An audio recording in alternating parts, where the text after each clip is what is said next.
Աստծո առջև բղծալի է, զզվելի է, այլ կերպ ասած, ատելի է, քարոզախոսության շարքն ենք, չէ՞ սկսել։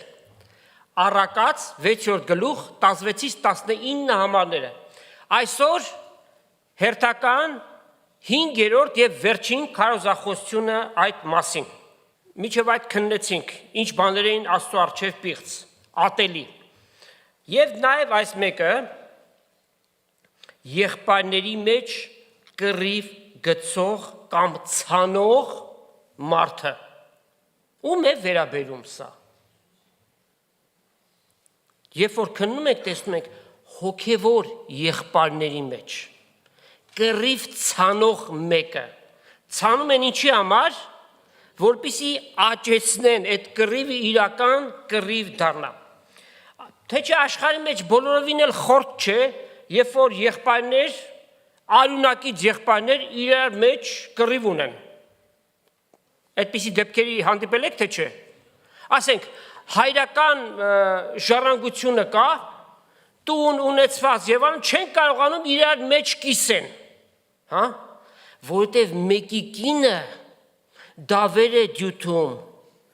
ավելին է ուզում, կռիվ է բորբոքում, երբեք համաձայնության չեն գալիս։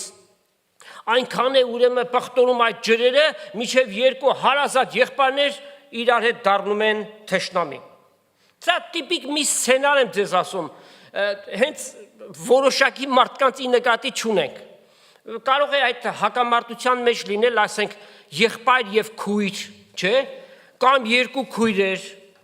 նրանք էլ բարի պտուղ չեն, ասենք։ Սակայն բնաբանի նշված այս համարը հոգևոր եղբայրների մասին է եւ սա շատ լուրջ նյութ է։ Իդեպ հենց սկզբից ասենք, հաճախ քարոզիչներ ուղակի նյութեր են պատրաստում կախված եկեղեցում կատարվող իրադարձությունների հետ։ Շատ հասկանալի է,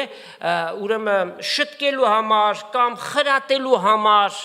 որ այս բաները սխալ են, ուղակի չի ասվում, ընդհանրական է ասվում։ Այսօրվա նյութը մեր եկեղեցում կատարվող որևէ իրադարձության հետ կապ չունի։ Այն մեր հերթական քննարկման նյութն է, ինչպես Աստծո խոսքի մեջ գտանք, եւ Աստծուն փառք ենք տալիս մեր եկեղեցում։ Եղբայրների եւ քույրերի հոգևոր գիտակցական բարձր մակարդակի եւ նաեւ փոխադարձ սիրո հարաբերության համար Աստծուն բյուր փառք կտանք սրա համար։ Անթերի չենք եւ անթերի որևէ եկեղեցի չկա, կատարյալ եկեղեցի չկա աշխարհում։ Եթե մեկը փնտրում է, որ կատարյալ եկեղեցի գտնի, հենց իմիկվանից ասենք, չես գտնելու միջև կյանքիդ վերջ, որտեվ անգամ եթե կատարյալ եկեղեցի լինի ու դու այնտեղ գնաս, քո գնալով այդ եկեղեցին կդառնա անկատար։ Այս նյութի քննարկումը նաև հոգևորապես արթուն եւ զգաստ վիճակի մեջ պիտի մեզ պահի, պիտի խթանի, որպեսզի ավելի մեր մտածողությանը քայլերին ուշադրություն դարձնենք։ Մեր բոլորիս թշնամի սատանայի գլխավոր թիրախներից մեկն էլ քրիստոնեական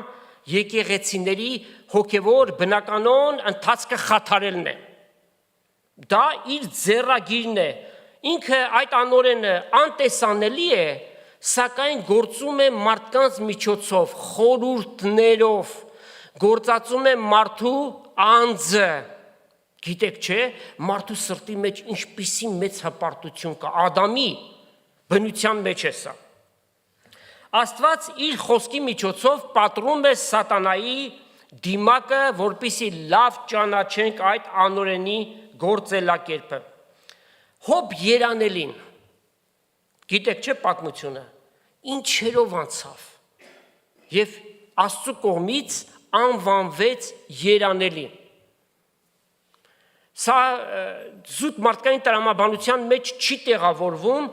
ինչպես կարող է մարդ այդպիսի արհավիրքներով անցնել եւ կոչվել երանելի, բայց իրապես երանելի էր, որ այդ ամենով անցավ առանց Աստծո դեմ ապստամբելու եւ վերջում տեսանք, թե Աստված իրեն ինչ սքանչելիքներ արեց, որ Հոբը այդ պահին ինչով որ անցնում էր չէր տեսնում, հետո տեսավ, թե Տերը բարի է և բազմողորմ է։ Եկեք Հոբի գրքից մի քանի համարներ կարդանք։ Առաջի գլուխ գալիս են և հայտնում են 10 զավակները բոլորը մահացան։ Ով կդիմանա նման մի լուրի։ Սա սարսափելի մի բան է։ Առաջի գլուխ 20 համարից կարդանք։ Այն ատեն Հոբը ելավ, իր պատմուճանը պատռեց, գլխում մազերը կտրեց և գետին ընկնալով ինչ արավ։ Ապստամբեց, երկրպագություն արավ ու ասավ. մորս արգանդից մերկ ելա և հոն մերկ էլ պիտի դառնամ։ Տերը տվավ, Տերը առավ, օրհնյալ լա Տիրոջ անունը։ Սա նշանակում է իր կյանքի մեջ որքան վստահություն Աստծո հանդեպ, որքան նվիրվածություն, որ Աստված երբեք սխալներ չի անում։ Այս ամենի մեջ Հոբը չմեղանչեց և Աստծու դեմ անզգամություն չարավ։ Կարդանք նաև երկրորդ գլխից առաջի համարից։ Ուրիշ օրը Աստծո որդիները գնացին Տիրոջ առջև, հին ուխտի մեջ հրեշտակները համարվում էին, անվանվում էին Աստծո որդիներ, ինչպես օրինակ Ծննդոց 6-րդ գլխում և Հոբ առաջի գլուխ 6 համար, 38-րդ գլուխ 7 համար։ Ուրեմն գնացին Աստծո առջև, Սատանան էլ գնաց նրանց հետ։ Տերը ասավ Սատանային. «Ուրկեք ու գա», Սատանան պատասխան տվավ Տիրոջը և ասավ. «Երկրի վրա շրջել են և անոր մեջ պտտել են», որովհետև Սատանան ինչ է կոչվում, այս աշխարհի աստվածը փոքրատառով։ Տերը Սատանային ասավ. «Իմ Հոբ ծառայիս աղեք ուշադրություն ըրիր, երկրի վրա նրա պես կատարյալ, այսինքն աճած հոգևորապես և արդար, աստվածավախ ու չարությունից ետ քաշվող մարդ չկա։ Անիկա տակավին իր կատարելության մեջ հաստատ է, թեև դու ուզեցիր զիս համոզել, որ անիկա զուր տեղը կորցնցնեմ։ Սատանան պատասխան տվավ և Տիրոջը ասավ. Մորթի տեղ մորթ, այսինքն մաշկի տեղ մաշկ, նաև մարդս իր բոլոր ստացվածքը իր կյանքի տեղ կտա։ Բայց հիմա ձեռքդ երկնցուր, Սատանան Աստծուն է ասում, ու անոր ոսկորին ու մարմնին դպիր և պիտի տեսնես, թե ինչպես քեզ պիտի հայոյե։ Տերը ասավ Սատանային. ահա զանիկա քու ձեռքդ կտամ, միայն թե անոր կյանքը պահե։ Սատանան գնաց Տիրոջ առջևեն և Հոբին ոտքի թաթից միջև գագաթ, այսինքն գլուխը գեշ պալարներով զարկավ, ուռուցքներ, պատկերացնում եք մարմնի ամբողջ իր մաշկի վրա ամբողջությամբ։ Անիկա խեցի կտորմը առավ, որպեսզի անով քերվի և մոխրի մեջ նստավ։ Անոր կինը ասավ անոր. դու տակավին քու կատարելությանդ հաստատ կկենաս, Աստծուն հայոյե և մեռիր։ Հոբը ասավ անոր. դու անզգամ կնոջ պես կխոսիս, Աստծո ձեռքից միայն բարիք ընդունենք ու չարիք չընդունենք, այս ամենի մեջ Հոբը իր շրթունքներով չմեղանչեց։ Ուրեմն սա հակիրճ պատմությունն է, ուրեմն ինչ ենք տեսնում։ Սատանան Աստծո առջև Հոբից չարախոսում էր, բանսարկություն էր անում, նպատակը, որ Հոբին վնասի և աստվածպաշտությունից գցի։ Հայտնության գրքում երբ որ կարդում ենք, թե Աստված ինչպես իր ամենամեծ հրեշտակապետին երկնքից դուրս վռնդեց, նետեց ցած և այդ ժամանակ դարձավ Սատանա, հետևյալ բնորոշումն է տրված։ Եկեք կարդանք Հայտնություն 12-րդ գլուխ 7-ից 11 համարներ։ Երկնքի մեջ պատերազմ ծագեցավ, Միքայել և իր հրեշտակները վիշապի հետ պատերազմեցան։ Վիշապն էլ իր հրեշտակներով պատերազմեցավ, բայց չկրցան դեմ կենալ, երկնքի մեջ այլ տեղ չգտնվեցավ անոնց, ուստի վար ձգվեցավ մեծ վիշապը, ով է Սատանան։ Այն առաջվան օծը, որ բանսարկու եւ սատանա կկոչվի, որ բոլոր աշխարհը մոլորեցրեց, ու մարդիկ չեն հասկանում։ Իր հրեշտակներն էլ իր հետ վարձ ձգվեցան երկրի վրա։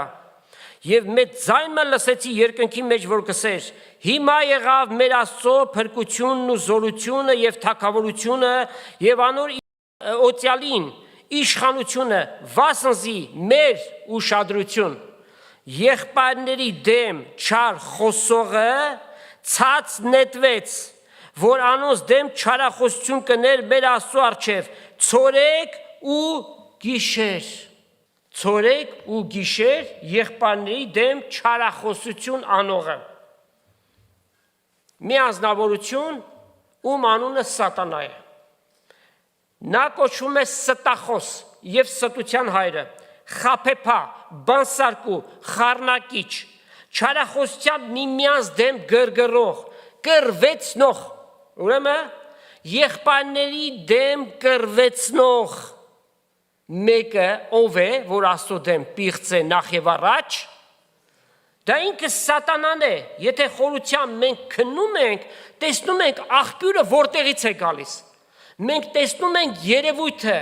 բայց վարագույրի ետևում իրական հեղինակին ճանաչենք։ Նրա անունը սատանա է։ Ինչ որ անում է, ամենայն նենգությամբ է անում։ Խաբեության հոգին է, ստության հայրն է։ Արմատը հենց գալիս է այդտեղից։ Եվ սուտը ու խաբեությունը նրա գլխավոր զենքերն են, որով մարդկությանը խաբել է եւ աշխարհը տակնու վրա է անում։ Այսքան հակամարտություններ, կռիվներ, պատերազմներ, խռովություններ, ազգամիջյան թշնամանք, ատելություն, ով է ներգործում։ Սատանան ինքը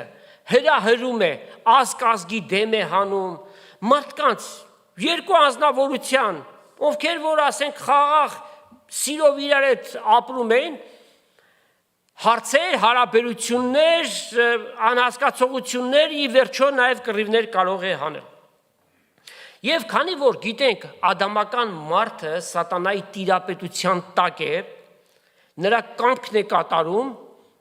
իմանալով կամ չիմանալով, ուղղակի կամ անուղղակի, տեսնում ենք այն, ինչ որ աշխարհում կա։ Թեև սատանան հեղինակն է այդ գաղափարների, բայց մարդը երբեք չի արդարացվում իր արարքների համար։ Մարդը ինքը պատասխանատու է, որտեղ մարդու մեջ ազատ կամք կա, նա կարող է այդ խորհուրդները գործադրության դնել կամ չդնել։ Ուրեմն մարդը իր արարքների համար պատասխանատու է։ Սատանան նույն գործիքակազմը զենքը նաև գործածում է Աստծո ժողովրդի դեմ եւ իր համար կարևոր գործակից է ադամական հին բնությունը։ Մարդու եսը սատանայի գործակալն է։ Միգուցե ոմանք կարող են զարմանալ, տարակուսել, թե հավատացյալի հետ ինչպես կարող է այդպիսի բաներ տեղի ունենալ, որտեղ մենք Տիրոջն ենք պատկանում։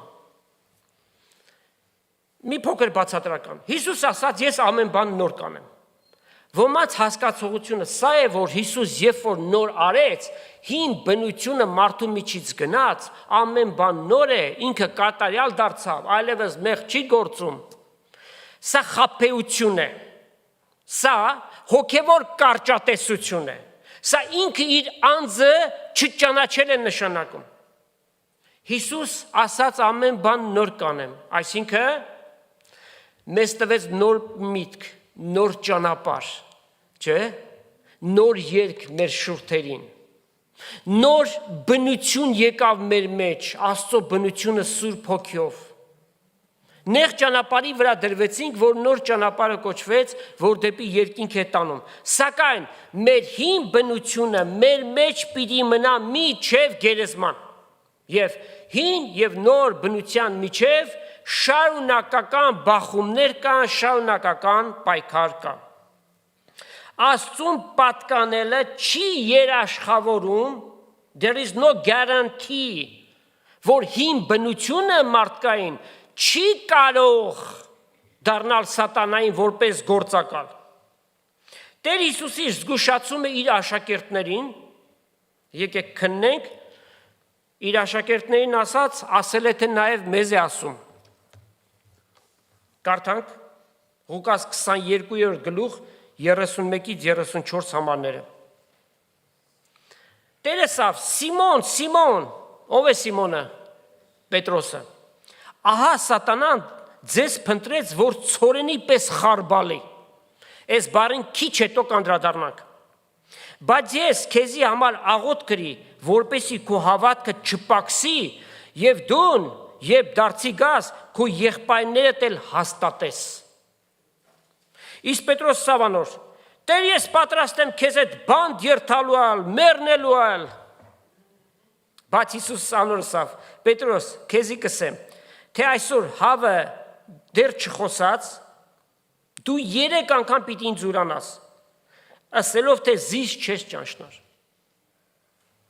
Տեսնում ենք, մի շարք պարագաներում Պետրոս առաքյալը շատ ինքնավստահ էր։ Ուրիշ մեկը չէ, բայց ինքը տարբեր է։ Հետևյալ խոստովանությունը, նաև այդ խոսակցությունը, եկեք կարդանք Մատթեոս 16-րդ գլխում 21-ից 23 համարները։ Դրանից հետո Հիսուս իր աշակերտներին ցույց տվեց, թե պետք է, որ ինքը Երուսաղեմ երթա եւ շատ չարչանակներ կրե ծերերեն, քանապետներեն եւ դպիրներեն եւ սպանվի ու 3-րդ օրը հարություն առնի։ Պետրոս մեկդի առավ զանիկա ու սկսավ հանդիմանել Հիսուսին եւ ասել. Քավլիցի Տեր, այդ բանը քեզ լինի։ Ինքը դառնալով Պետրոսին ասավ. Ետիս գնաս սատանա։ Ինձ գայթակղություն ես դու, վասնզի Աստծո բաները չես մտածում, հապա մարդու բաները։ Մի վարքյան, եթե քննենք, Պետրոս առաքյալի ասացի մեջ մարդկային սկզբունքներով ոչ մի սխալ բան չկա։ Վարդապետը ասում է, ես պիտի քանապետների ձեռք ընկնեմ, ինձ պիտի չարչարեն, սպանեն, եւ ինքը իր համերաշխությունը, իր նվիրվածությունն է ուզում ցույց տալ. Տեր, քավլիցի, այդ բանը թույլ չենք տա, որ քեզ հետ կատարվի։ Բայց իր մտածածը մարդկային մտածողություն էր, որովհետև Հիսուս ասում է, պիտի սպանվեմ եւ 3-րդ օրը հարություն առնեմ, ինքը չի հասկանում, որ Տեր Հիսուս անպայմանորեն այդ հարությունը պիտի առնի, որպեսզի մարդկանց փրկության միջոց լինի։ Պողոս առաքյալն էլ եկեղեցու համար շատ մտահոգ էր, Աստված իրեն լեցուն իմաստություններ տվել։ Կարող ենք ասել չափից շատ իմաստություն։ Այն աշճանի, որ ինքը նաև Եփեսոսի եկեղեցում քննում էր իրավիճակը, նաև տեսնում էր գալիք իրադրությունները։ Կարդանք Գործք առաքելոց 20 26-ից 31 համարները։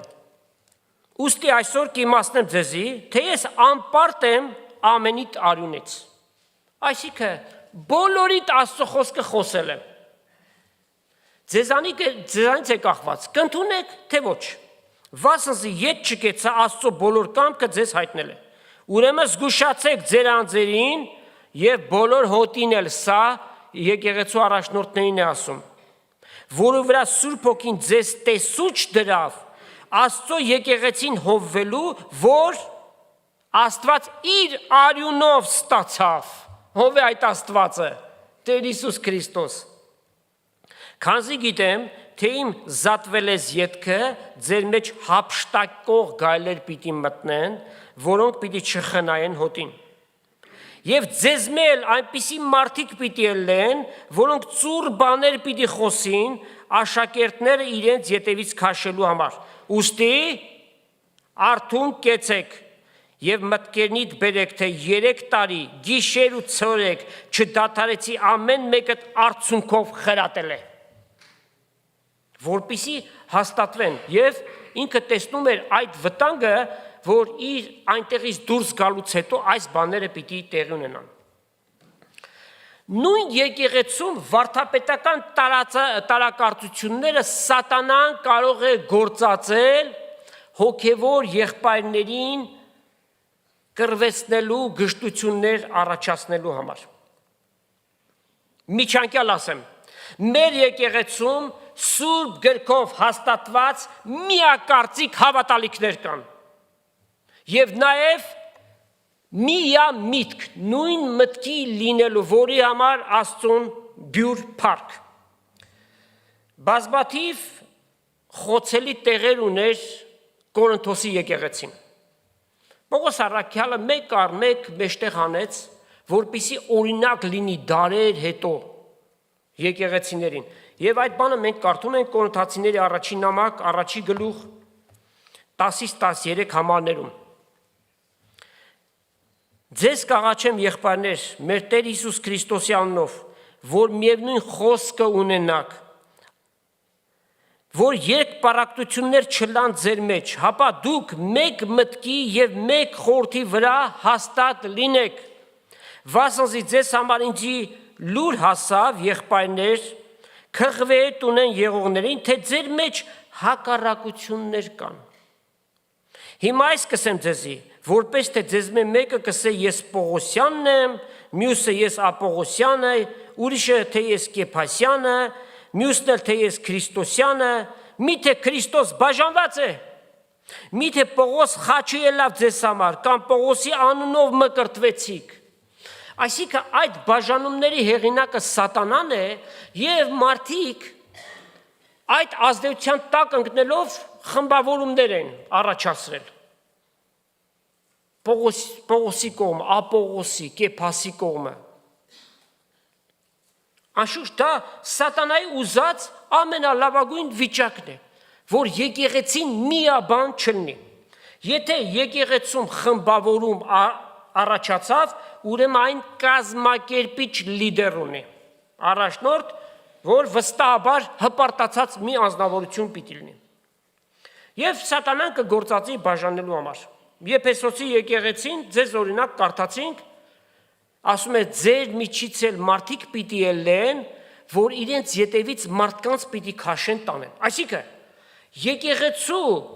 միաբանությունը խաթարելու միջոց է սա։ Ոմանց իր հետևից քաշում է, սկսում են միաբանել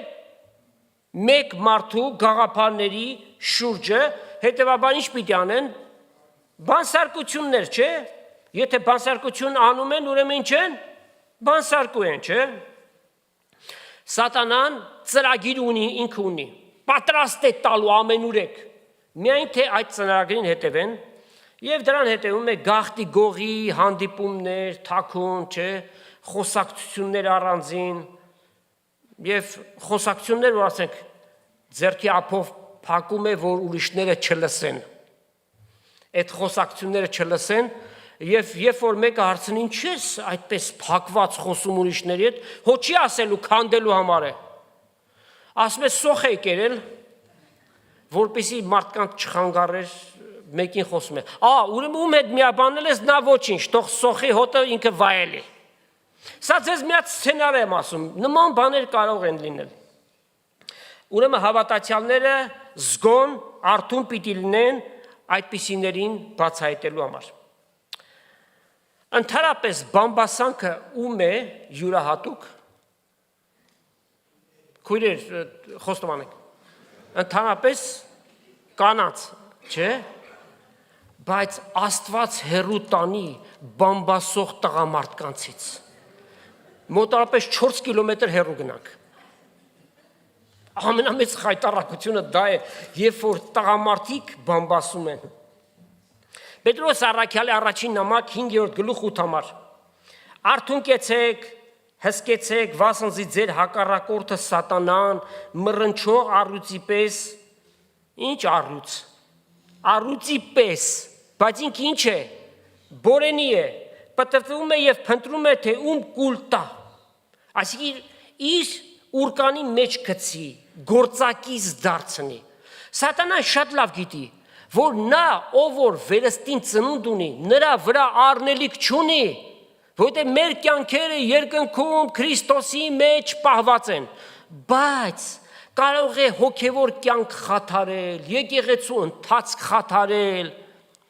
սատանայի ամբողջ գործը դրա մեջ է։ Եվ ասում է, նրա դեմ կեցեք, հավատքով։ Երկու համար էլ կարդանք Հռոմեացիների նամակից 16-րդ գլուխ 17-18 համարները։ Կաղաչեմ ձեզ եղբայրներ, որ ճանաչեք նրանց, որ ձեր սովորած վարդապետությունից դուրս բաժանում կառաջացնեն ու գայթակղություններ կնեն, անոնց մե ետ կեցեք, վասնզի այնպիսիները մեր Տեր Հիսուս Քրիստոսին չեն ծառայում, հապա իրենց որովայնին, այսինքն իրենց դիտավորությունները, սրտի շարժառիթները տարբեր է, անուշ խոսքերով, գովեստներով, պարզամիտների սրտերը կխաբեն։ Այլ կերպ ասած, այդպիսիները իրենց անձի վրա են մարդկանց համարումը բերում, ոչ թե Քրիստոսի վրա։ Մեր նպատակը որը պիտի լինի, Հիսուսին նայենք, մեր հավատքի առաջնորդին եւ այդ հավատքը գործադրության մեջ դնողին։ Մարդը տկարություններով պաշարված է, մարդը կարող է ընկնել, գայթակղության պատճառ լինել, բայց այդպիսիները Քրիստոսի փառքը չեն փնտրում, այլ իրենց փառքը, դրա համար Տերը ասում է զգուշացում ձեզ, որպեսզի այդպիսիներին մերժեք։ Անհատական գետնի վրա կարող են վիճաբանություններ ծագել, եւ եթե խոհեմաբար երկու կողմերն էլ զիջումներ չանեն, այդ բանը կարող է խորանալ, ամեն մեկի կողմնակիցներ էլ առաջանան եւ ահավասիկ սատանայի ուզած սցենարը արդեն սկսվեց եւ բորբոքումներ միմյանց մեջ, հնարավոր է նաեւ վիճաբանությունների եւ վիրավորանքների հասնի։ Տեր Հիսուս ինչ բառ գործածեց Պետրոսին ասելու, խարբալել, ինչ է նշանակում այս բառը, to sift անգլերենով, S-I-F-T, просеивать ռուսերենով, նշանակում է մաղել, մաղել է նշանակում, մեկ ուրիշ բացատրություն տակն ու վրա անել, եւ երրորդ բացատրությունը մաշել, սատանան միջև քոքը մաշացնում է, չէ՞։ Որպեսզի սատանայի ծրագրերը խափանվեն, Տեր Հիսուս հավատքի դաշտում եղբայրների միջև ծագած խնդիրները լուծելու օրինակներ տվեց։ Մեկ անգամ եւս աստղանիշ ենք դնում ու նորից բացատրություն ենք տալիս, որ մեր եկեղեցուց դուրս մարդիկ երբ որ լսեն, ամբողջ աշխարհում մենք ասում ենք, այս եկեղեցու մեջ, եղբայրների մեջ խնդիր չկա, ոչ էլ քույրերի փառք Տիրոջը դրա համար։ Կարող ենք ամեն ասել։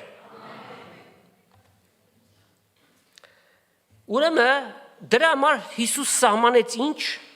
կարգապահական նորմեր։ Եվ ովքեր այդ կարգապահական նորմերը խախտում են, նաև դրան համապատասխան պատիժներ։ Կարդանք Մատթեոս 18-րդ գլուխը 15-ից 17 համարները։ Եթե քու եղբայրդ քեզի դեմ մեղան չէ, մեղք է գործել։ Գնա հանդիմանե զանիկա։ Հանդիմանել ինչ է նշանակում, մատը թափտած վրան եւ ասես սարի ստեղտես ինչ է։ Չէ, հանդիմանել նշանակում է եղածը քննարկման դիր։ Եվ դու եւ նա մենակ եք։ Եթե քեզ մտիկն է նախ եւ առաջ, շահեցար քու եղբայրդ։ Բայց եթե մտիկ չնե քեզ հետ ուրիշ մեկ կամ երկու հոգու էլ առ, որպեսզի երկու կամ երեք վկաների բերանով ամեն բան հաստատվի։ Այսինքն մեկը բացայտորեն մեղք է գործել եւ բոլորովին զղջում չունի, չի ուզում ապաշխարի այդ վիճակից, խոստովանություն անի, եթե անոնց էլ մտիկ չնե, եկեղեցուն ասե, իսկ եթե եկեղեցին էլ մտիկ չնե, հեթանոսի կամ մաքսավորի պես թող ըլլա ձեզի։ Այսինքն մի հարաբերվեք այնոր հետ, նաև Աստծո խոսքը ասում է նշանակեցեք եւ մի հարաբերեք, միջև գնա, ուրեմն խոնարհվի եւ ապաշխարի այդ վիճակից։ Զգուշացումների շարքից եւս մեկը Տեր Հիսուս պատահականորեն չէր, որ պատմեց ցորենի եւ որոմի առակը, ցորենը ներկայացնում է վերստին ծնունդ ունեցող հավատացյալը եւ որոմը, որ ցորենի շատ նման է, վերստին ծնունդ չունի, կարող է լինել մտքի հավատացյալ, սիրտը չփոխված, եւ այս համատեքստում պիտի հասկանանք հետեւյալ գրությունը։ Եբրայեցիս 12:15 Զգուշացեք, չլինի, որ մեկը Աստծո շնորհքից ետ մնա։ Աստծո շնորհքը ի՞նչն է։ Նախ անձ է, Քրիստոսն է, եւ հետո այն ձրի փրկությունը, որ Տերը մեզ բերել է։ Աստծո շնորհքից ետ մնալ նշանակում է կամ այդ շնորհքին չի հասել, կամ այդ շնորհքը ընդունել է, սակայն բացարձակ ձևով հին բնության ազդեցության տակ է գործում։ Այսինքն արած գործերը, խորհուրդները, ամեն բան երկրավոր են եւ ոչ սուրբ գրային սկզբունքների։ Չլինի, որ ասում է, դառնության արմատ վեր ելնելով ձեզ նեղի եւ նրանով շատերը պղծվեն։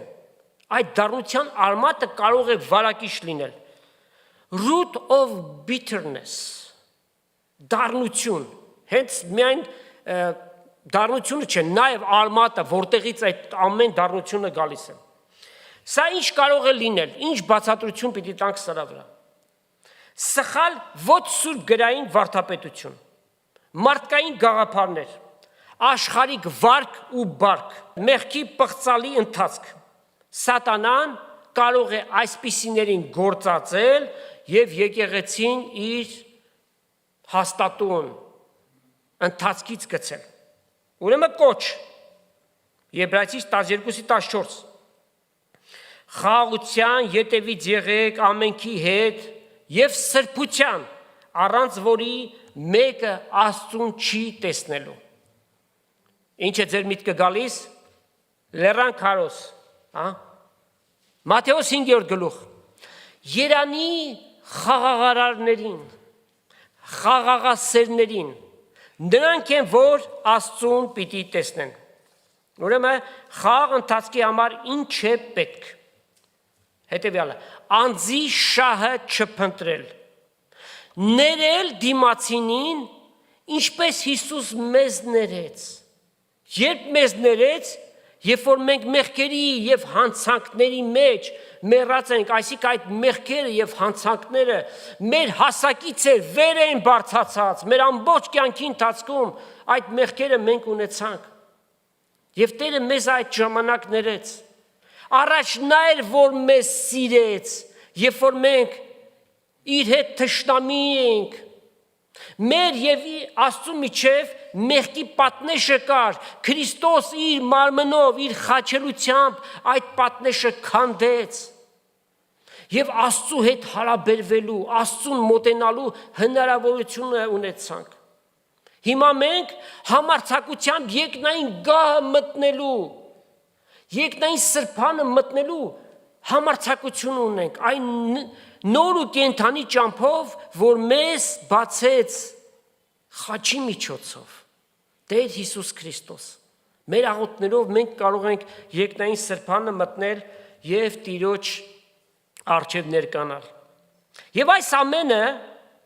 այսինքն ներել դիմացինին, անձի շահը չփնտրել, այս ամենը իր լրումին կհասնեն, երբ որ մենք փնտրենք Քրիստոսի շահը։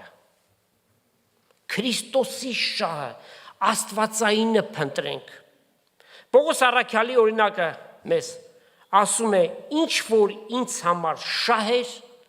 այն Քրիստոսի համար վնաս համարեցի։ Պողոս առաքյալը այդ տարածաշրջանում հայտնի ազնվորություն էր, Գամաղիելի աշակերտներ, հին ուխտի գիտակ էր, օրինավոր փարիսեցի էր, ոչ թե կեղծավոր, եւ ինքը մեծ հեղինակություն ուներ, այնքան նախանձախնդիր էր Աստծո հանդեպ, որ Հիսուսի հետևորդներին հալածում էր, կարծելով, որ Աստծո համար բարիք է գործում, հետո խոստովանեց, ասում է,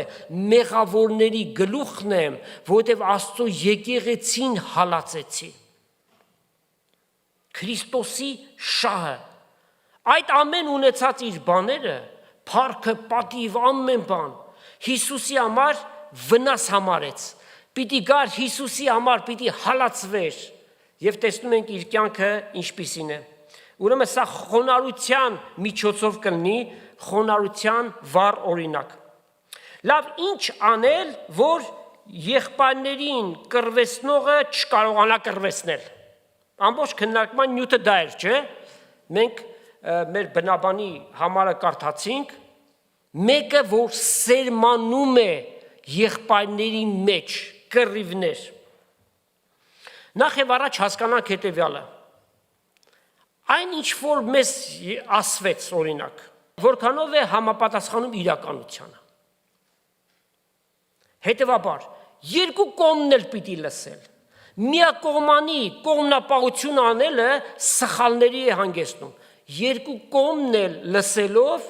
ճշմարիտ եւ իրական պատկերը կարողանանք ունենալ։ Եվ դրա համեմատ է, որ Տերը մեզ բազմաթիվ պատվիրաններ տվեց եւ գրված է, որ դուք Քրիստոսի միտքը ունեք։ Քրիստոսի միտքը մեր մեջ գնալով պիտի զարգանա։ Հարատև, ինչպես կարող են զարգանալ, ասենք մեկը նոր վերստին ծնունդ ունեցավ։ Աստվածային իմաստությանը սկսեց տիրապետել։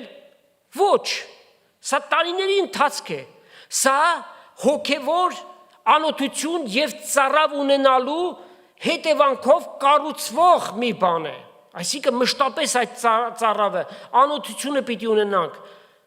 Աստծո խոսքով, գիտությամբ, իմաստությամբ լեցվելու, որ ունենանք Քրիստոսի միտքը ամբողջությամբ։ Թեև այս կյանքի մեջ այդ ամբողջությունը չպիտի ունենանք, բայց հնարավորության սահմաններում։ Աստված մեզ կանչել է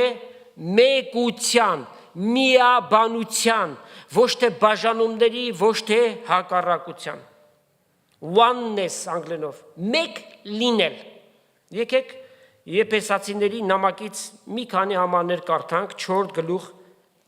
եւ առաջի 6 համարները։ Արդ կաղաչեմ ձեզի, ես էլ որ Տիրոջ համար կապված եմ, Պողոս առաքյալն է գրում եւ բանտից է գրում, որ դուք այնպես քայլեք, հետեւաբար ընթացք ունենաք, այդպես ապրեք, ինչպես կվայելեք ձեր կոչումին։ Ինչ կոչում ունենք մենք։ Աստծո որդի։ Եվ ամեն իրավիճակների մեջ մենք հիշենք, որ կանչված ենք Աստծո որդիներ լինելու, հետևաբար այս անունը բարձր պիտի պահենք, որով կանչվեցիք լման ամբողջական խոնարհությունով եւ հեզությունով, երկայնամտությամբ, շատ կարևոր մի հանգամանք, շատ երկար համբերել։ Գիտեք, մեր հին բնությունը անհամբեր է, պորտկող է, չէ, վարկյանական, եթե անձին մի բան վնաս եկավ, անմիջապես, երկայնամտությամբ վարժվենք, երկար համբերելով, սիրով իրար ներողամիտ լինելով եւ ջանալով Սուրբ Հոգու միաբանությունը, որ սերտողության դասերին մենք քննեցինք, Սուրբ Հոգու մեկությունը, Սուրբ Հոգին բոլորիս մեջ նույնն է, այդ մեկությունը խաղաղության կապով կապելով, այսինքն սատանան ոտքի տեղ չունենա կռիվներ բորբոքելու համար, մեկ մարմին, մեկ հոգի, այսինքն մեկ մտածողություն, սա ասել չէ, որ մենք տարբեր աշխարհայացքներ չունենանք, բայց աստվածայինի վերաբերյալ մենք նույն մտածողությունը պիտի ունենանք, ինչ որ գրված է։ Ձեր կոչումին մեկ հույսով, Տերը մեկ է,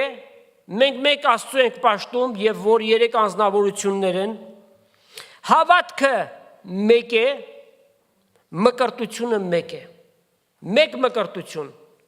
բոլորս Քրիստոսի մեջ Սուրբ Հոգով մկրտվեցինք, սա իրողություն է, երբ որ ապաշխարեցինք, այդ օրը դա տեղի ունեցավ, նաեւ ճշգրիտ Սուրբ գրային ջրի մկրտություն, այլ կերպ ասած, մանկա մկրտությունը Սուրբ գրային չէ, որևէ օրինակ չկա, որևէ պատվիրան չկա, Սուրբ գրքի սկզբունքը հետևյալն է. հավատա, հետո մկրտվի եւ այդ մկրտության ժամանակ քո վկայությունդ բեր, քո դավանությունդ բեր, որ Հիսուսը Տեր է, որ Հիսուսը փրկիչ է։ Ուրեմն ջանալով Սուրբ Հոգու մեկությունը խաղաղության կապով կապել եւ սա շատ կարեւոր մի բան է։ Այս կարդացածները մենք հուզական, էմոցիոնալ դաշտի վրա չպիտի վերցնենք, այլ գիտակցաբար, որ այն մեր գիտակցության մեջ արմատանա, embedded in our conscience, մեր գիտակցության մեջ, այլապես զգացմունքները հաճախ շոկի նման ցնդում եւ գնում են, բայց գիտակցությունը արմատավորվում է, Աստծո խոսքը մեր մտքերի եւ մեր սրտերի մեջ պիտի արմատավորվի եւ սա շատ կարեւոր է։ Միաբանության մեկ օկտավետ օրինակով ավարտենք այսօրվա մեր նյութը, նաեւ այս 5 քարոզախոսությունների շարքը նորից լսեցեք, համարակալված է 1-ից մինչև 5-րդը հաջորդականությամբ, որպեսզի ամբողջ պատկերը ունենանք։ Սաղմոս 133-ի առաջի 3 համարները, որի վրա հիմնված նաև երկեցողություն ունեցանք այսօրվա մեր առաջի 3-ներ տան։ Ընդամենը 3 համար է, բայց շատ կարևոր պատգամ մեզ բոլորիս համար։ Ահա որչափ բարի եւ որչափ վայելուչ է, երբ եղբայրները, այս ինչ կողմնապահություն է, բա քույրերը, կան քույրերը սրա մեջ, անպայմանորեն, որտեղ որ եղբայրներ նշվում է, այնտեղ նաև պիտի հասկանանք քույրեր, եթե մասնահատուկ եղբայրներին չի պատգամը, որքան բարի եւ որքան վայելուչ է, երբ եղբայրները եւ քույրերը իրար հետ միաբանությամբ, մեկությամբ բնակին, այն ազնիվ յուղի պես է, որ գլխի վրայից մորուքի վրա, Ահարոնի մորուքի վրա վազեց ու միջև անոր զգեստների ծայրերը իջավ։ Սա այն սուրբ յուղներ, որ գործածում են։ Սիոնի լեռներու վրա իջած Հերմոնի շաղի պես է։ Վասնզի Տերը հոն հաստատեց օրհնությունը, որտեղ միաբանության մեջ եւ կյանքը միջև հավիտյան։ Այսինքն պիտի գա մի օր, երբ որ այս աշխարհի երևույթը պիտի անցնի, Տեր Հիսուս Քրիստոս երկրորդ անգամ պիտի հայտնվի եւ երկնային կոչունքից հետո Աստծո ժողովուրդը երկրի վրա պիտի գա աստվածապետական հազարամյա թագավորություն հաստատելու եւ դրա մեջ մեր բաժինն ու մասնակցությունը ունենալու համար։ Եվ ինչ անենք, Տիրոջը խնդրենք, որ մեզ շնորհք տա եւ իմաստություն տա այս 5 քարոզախոսությունների ընթացքում, ինչ որ քննեցինք, որ ինչ բան, որ Աստծո առջև պիղծ է, Աստծո առջև զզվելի է, ատելի է, մենք էլ այդ կերպ վարվենք։ Այսինքն նկարագրված բոլոր բաներն էլ մեղքի հետ կապված են եւ մեղքի բազմաթիվ տարատեսակներ, որոնց մասիվ բազմաթիվ անգամներ խոսել ենք։ Տերը թող շնորհք տա, որ մեր միաբանությունը Քրիստոսով մեր մեկությունը ավելի ամրակուր լինի եւ այսպես մենք շարունակենք մեր ընթացքը մինչեւ Տեր Հիսուսի երկրորդ հրաշափառ գալուստը։ Տեր Հիսուս թող օրհնի իր խոսքը եւ ձեզանից ամեն մեկին, Տեր Հիսուս Քրիստոսի շնորհքը, Հայր Աստծո սերը եւ Սուրբ Հոգու հաղորդությունը Աստծո ժողովրդի հետ լինի։ Ամեն։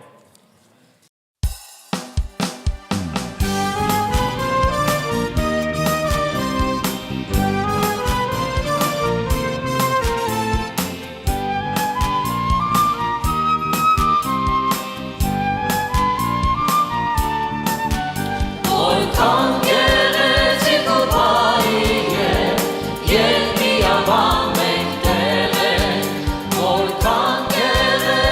ու բարի է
Sornia, para ora sta, si romana, manca tanto.